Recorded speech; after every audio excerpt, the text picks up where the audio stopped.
اعوذ باللہ من الشیطان الرجیم بسم اللہ الرحمن الرحیم۔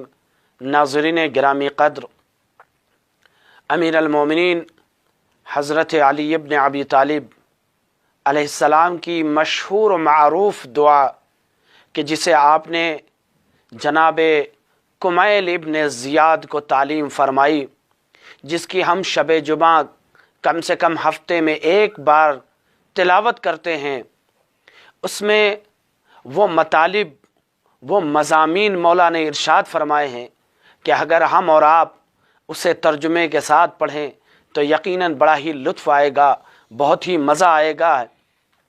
امیر المومنین نے اس دعا میں گناہ کے آثار کی طرف بھی توجہ دلائی ہے، اور بعض ایسے گناہ ہیں کہ جن کے برے نتائج ہیں، برے آثار ہیں، اس کی جانب بھی ہمارے اور آپ کے مولا نے بھی اشارہ فرمایا ہے۔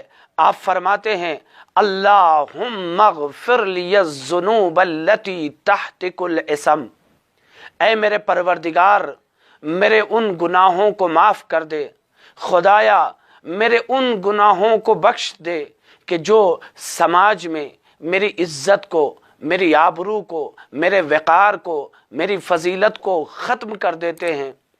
یعنی تمام گناہوں میں سے کچھ ایسے بھی گناہ ہیں کہ جن کا اثر یہ ہے کہ وہ سماج میں انسان کے بھروسے کو، انسان کے اعتبار کو، انسان کے اعتماد کو، انسان کی جو عزت ہے، سوسائٹی میں جو آبرو ہے، اسے ختم کر دیتے ہیں، اور انسان بے آبرو ہو جاتا ہے سماج میں۔ انسان جو مورد اعتماد تھا لوگوں کی نظروں میں، وہ بے اعتماد ہو جاتا ہے، لوگ اس پہ بھروسہ نہیں کرتے۔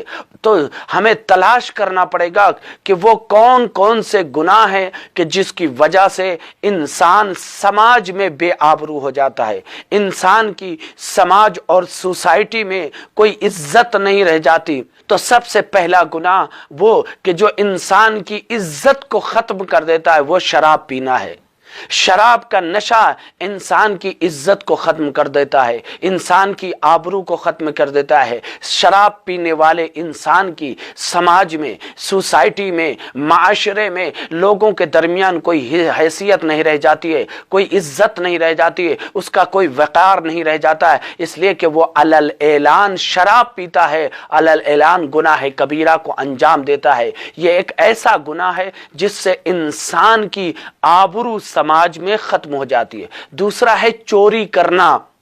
چور انسان کی بھی سماج میں کوئی آبرو نہیں ہوتی، سماج میں کوئی عزت نہیں ہوتی، سماج میں اس کا کوئی وقار نہیں ہوتا، سوسائٹی میں اس کا کوئی اعتبار نہیں ہوتا، اس لیے کہ وہ چور ہے۔ تو جو چوری کرتا ہے، یہ چوری کرنا ایسا گناہ ہے جس سے لوگوں کا بھروسہ ختم ہو جاتا ہے، لوگوں کا اعتبار ٹوٹ جاتا ہے، لوگوں کا اعتماد ختم ہو جاتا ہے۔ اور تیسرا گناہ جو انسان کو سماج میں بے آبرو کرتا ہے، وہ ہے جوا کھیلنا۔ انسان جو جوا کھیلتا ہے اس کی بھی سماج میں کوئی عزت نہیں ہوتی، اس کا بھی سماج میں کوئی وقار نہیں ہوتا، سوسائٹی میں اس کا بھی کوئی اعتبار نہیں ہوتا۔ اور وہ چوتھا گناہ جو انسان کے آبرو کو، معاشرے میں انسان کے بھروسے کو ختم کر دیتا ہے، انسان کو بے آبرو کر دیتا ہے، وہ چوتھا گناہ کون سا گناہ ہے؟ لوگوں کا مذاق اڑانا۔ نہ اس کے سامنے بزرگوں کا کوئی احترام ہو، نہ اس کے سامنے بچوں کا کوئی خیال ہو، نہ اس کے سامنے ہم سن و سال کا کوئی احترام ہو۔ ایسے شخص کی سماج میں آبرو اور عزت ختم ہو جاتی ہے، اور ایسے شخص پر کوئی بھروسہ اور اعتماد نہیں کرتا۔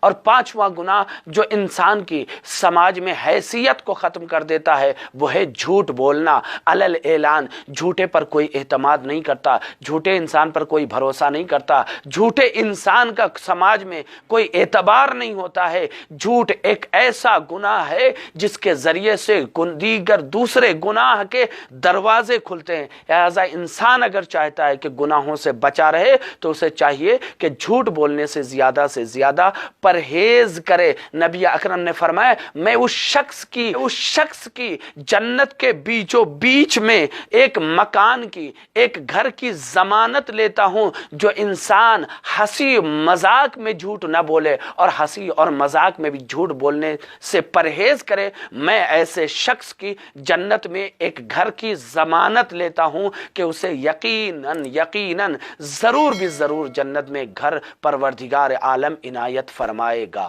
یہ 3 سے گناہ ہے کہ جس کا مرتکب ہونے والا سماج میں بے آبرو ہو جاتا ہے، جس کو انجام دینے والا سماج میں اس کی کوئی عزت نہیں رہ جاتی، اس کی کوئی آبرو نہیں رہ جاتی، اس کا کوئی وقار نہیں رہ جاتا، لوگوں کا بھروسہ ٹوٹ جاتا ہے، لوگوں کا اعتبار ٹوٹ جاتا ہے، لوگوں کا عقیدہ اور بھروسہ ختم ہو جاتا ہے۔ انسان کو چاہیے کہ اگر وہ سماج میں، سوسائٹی میں، معاشرے میں باآبرو ہو کے جینا چاہتا ہے، عزت دار بن کے جینا چاہتا ہے، مورد اعتماد بن کے جینا چاہتا ہے، مورد یقین بن کے جینا چاہتا ہے، بھروسے مند بن کے جینا چاہتا ہے، تو اسے چاہیے کہ حتی الامکان ان پرہیز اور دوری اختیار کرے۔